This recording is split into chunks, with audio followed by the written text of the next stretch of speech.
Hi, today we are going to learn about Microsoft Hyper-V. Hyper-V is a virtual machine software that helps your computer to turn into a virtual machine.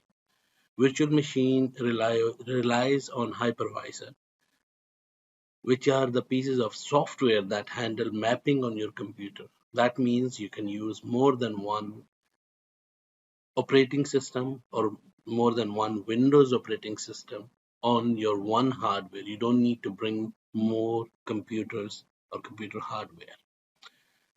Today's video's learning objectives will be to describe the functionality and the features of Hyper-V on Windows Server, install Hyper-V on Windows Server. Usually we do it on Windows Server, but we can do it on Windows 10, 11, or even the previous versions. Describe the options for managing Hyper-V virtual machines on Windows Server. Describe networking features, how the network works. Create virtual switches. You can have multiple switches. Or describe the nested virtualization. Main objective will be to learn about virtualization and Microsoft Hyper-V's role in Windows Server or Windows 10 or 11.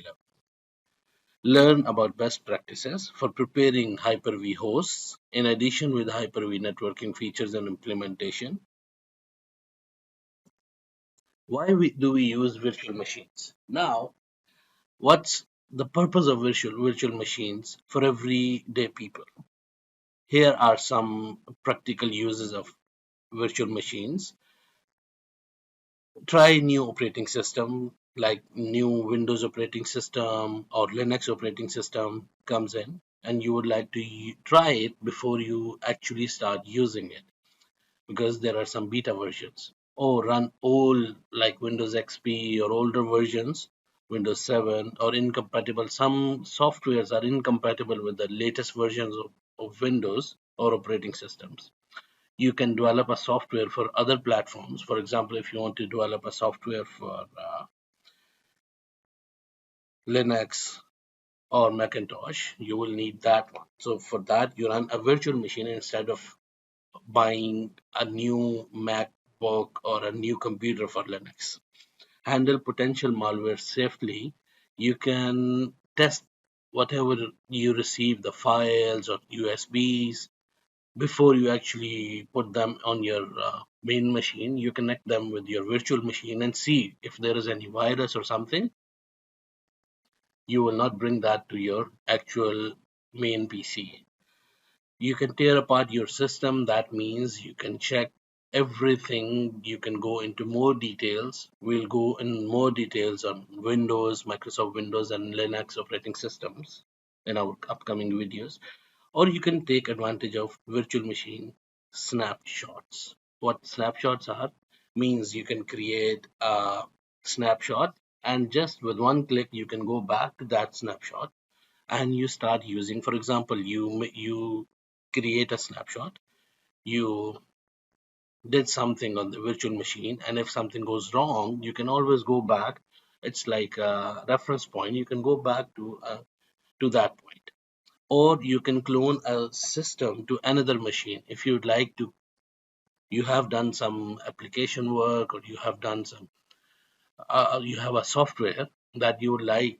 Anytime you need to install or copy to a new machine, you can go copy this virtual machine to a new hardware machine that will also work. Now, virtual machine, to use virtual machines, we have Microsoft Hyper-V, or we have VirtualBox, that is an application from Oracle. Hyper-V is designed to host servers where you don't need a lot of extra desktop hardware, for example, USB. Hyper-V should be faster than VirtualBox in a lot of scenarios because it is built in by Microsoft. It is built into the Windows Server or Windows XP, Windows 11, or Windows 10. To start using, you can search. You can go to Control Panel, add new features in that, turn on Windows features, or you can simply search and turn Windows features on or off. Once you reach there, it might take some time depending on. Before doing that, you can see Hyper-V, and under Hyper-V you can see the platform and management tool.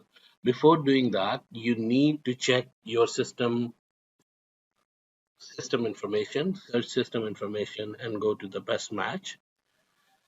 You need to see you are using Windows 10 or Windows 11 Pro or Enterprise. If you are not using that, you are using Home or you are using other versions of Windows, you might need to upgrade to Windows Pro or Enterprise.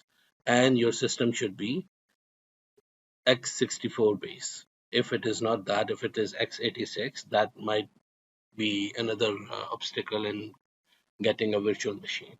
Most of the new computers, they come with x64, and if you're not Windows 10 or 11 Pro, you don't have, you can always upgrade to that. To upgrade, you can search activation, activation settings, go to the best match.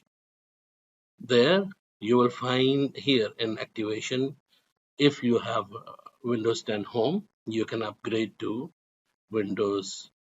It will show you option here, upgrade. You will just pay $99 and you will have your own original copy of Windows 10 or Windows 11 Pro. Now let's get back to enabling that feature. You need to enable Hyper-V. You enable the complete Hyper-V option and click OK. It might take some time depending on your system and your internet speed if the system needs some files to be downloaded.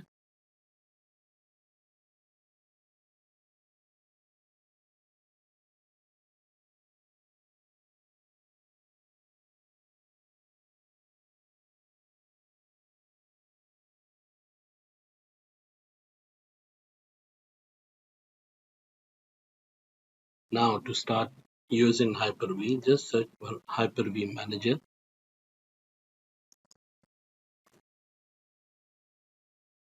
Hyper-V Manager opens up.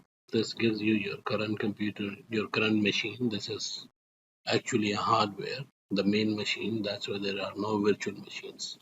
You can simply create a new virtual machine, or under the new, you can see more options. You can create a floppy disk or a hard disk. You can use one hard disk for multiple virtual machines, so you will not have to create a lot of space on your system. Let's go ahead and create a new virtual machine. You can see that you can import other virtual machines if you have worked in somewhere on another machine. You can see the settings. We will see these settings after we have started a new or created a new virtual machine. These are the virtual switches that we discussed earlier, which hardware it will be using. Now here you can simply create the server to a local computer, so it will again be a local computer. Then we are again able to create quick create will take you to creating a new virtual machine. On Windows 11 you can see there are options that these softwares, these applications, Windows 11 development environment or Ubuntu, this is Linux 2019 or 18, they come with, or packaging tool, that is for Windows 10. You can install Windows 10 Enterprise free of cost, but that is mainly for virtual machine. For testing purposes, you can create a virtual machine for Windows 10. Let's hit create. So it will download. It will take some time to download. Um, Internet connection is very fast enough to download it within maybe 3 to 4 minutes. We can start by Windows 11, that is 18 GB, or we can go with local installation. We can give the ISO image, we can give the ISO image file, and from there we will load the file. That means,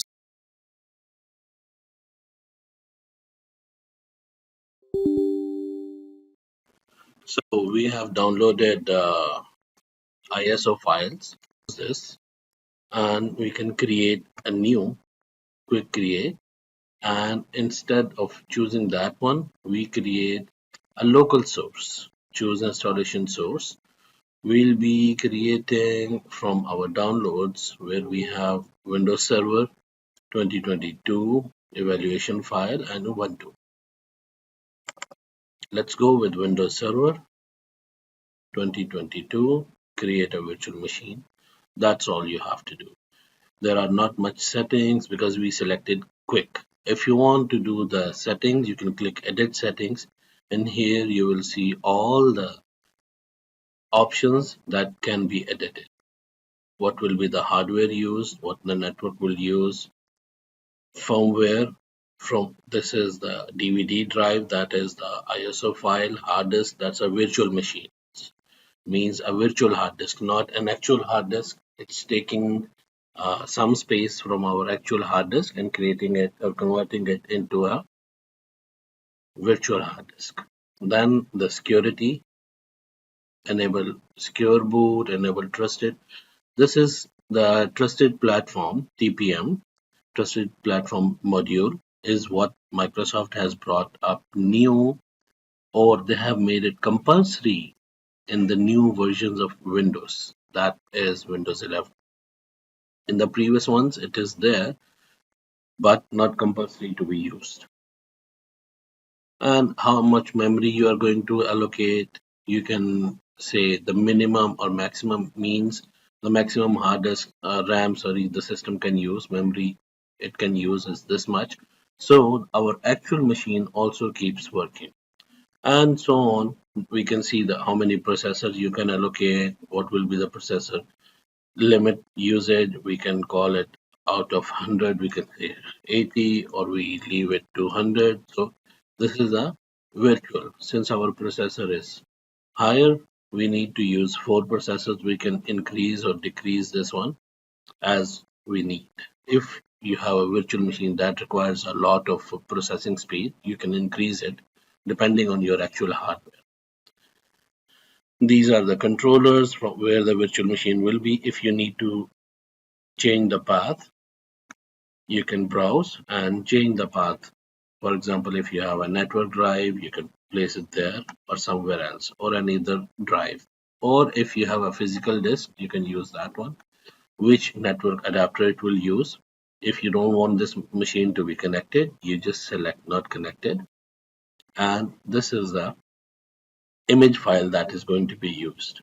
If you don't want the image file to be used, click none. We need image file for now. You can rename the virtual machine. We call it Windows Server 2022.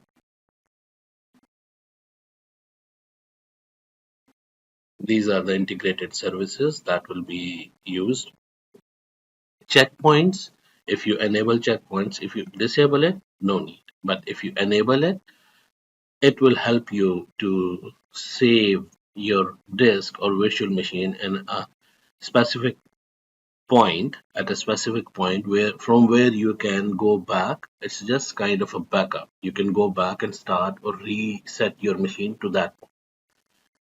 So whatever the work you do, it creates a checkpoint for that. If you create a production or standard, the difference between both of them is the backup technology used. The standard one uses the application that are consistent, but in the production one, the guest operating system to create data consistent checkpoints, and that do not include information about running applications. Same way, we'll give the smart paging file location where the hypervisor will communicate or save our files. Automatic, when we start, what it should do when we start, it goes to the virtual machine automatically, it runs and stop. Or when we stop, what it does. In a moment, you will see the stop action. When we stop the virtual machine, what it should do, it should shut down, it should turn off, or it saves where the machine is. Means if I'm on a Word document in a file, it will save the virtual machine as it is. So when I open again, it will give me same that state from where I left off. You can, if you made any changes, click apply and click OK. Now we are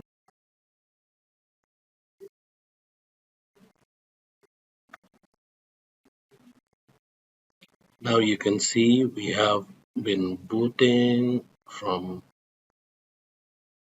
the virtual machine ISO file. We are about to install Windows Server 2012. Here you can choose standard version or data center. Data center versions are usually without desktop, or where this machine will not be a main server that will be used for maintenance or to monitor the performance. Then you install the basic version, or we can install standard version with desktop experience. We choose that, agree. Yes, we always agree to whatever Microsoft has to say. Use custom because we are installing on a new virtual hard disk. Click apply, and we'll format this one first. Even if we don't, the system will automatically that is the. Now you can see it is installing just basic installation like any other operating.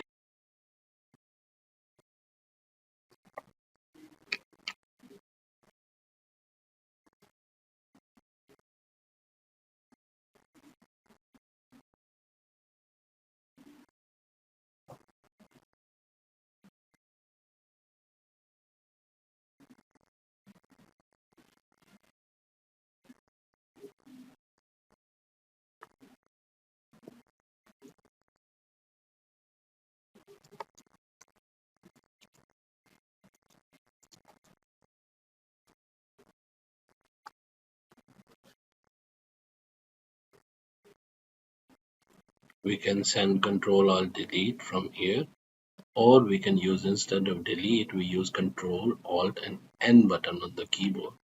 So it will bring us the login page for our administrator account and the server we just installed.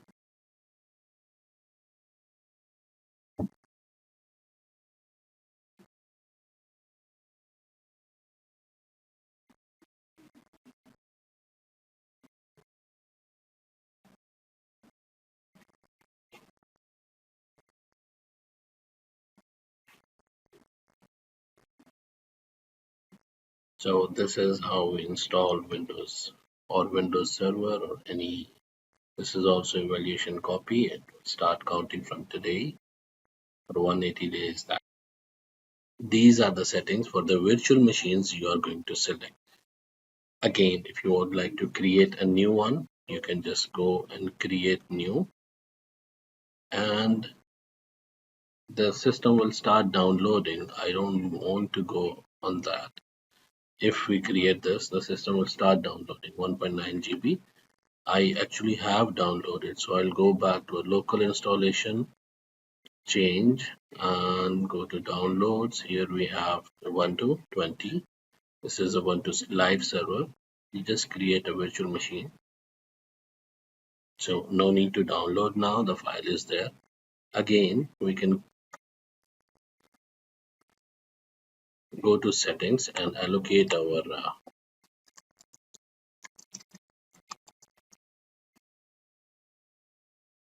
changes. If we use this full memory, that might be an issue. Try to connect.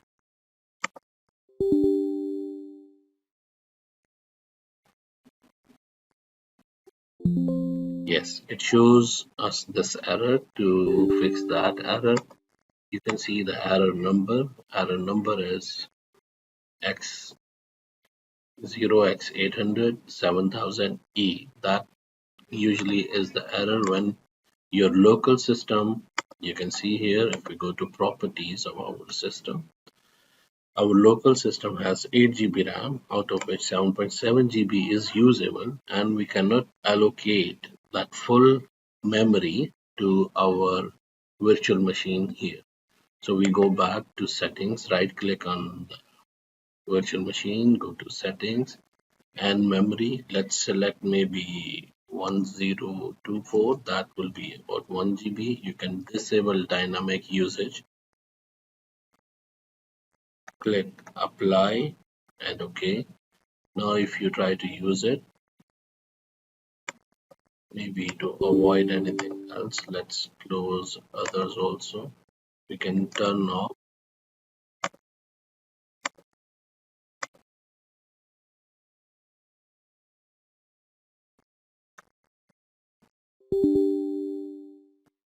Still running. Let's shut this down.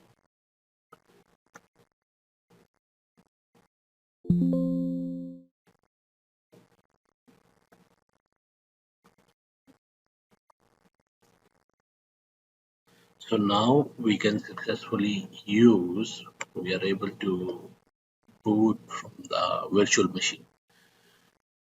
So that will be all for this video. If you like to stay tuned, please like and subscribe to my channel so you can get more tips, tricks, and how to's on Microsoft.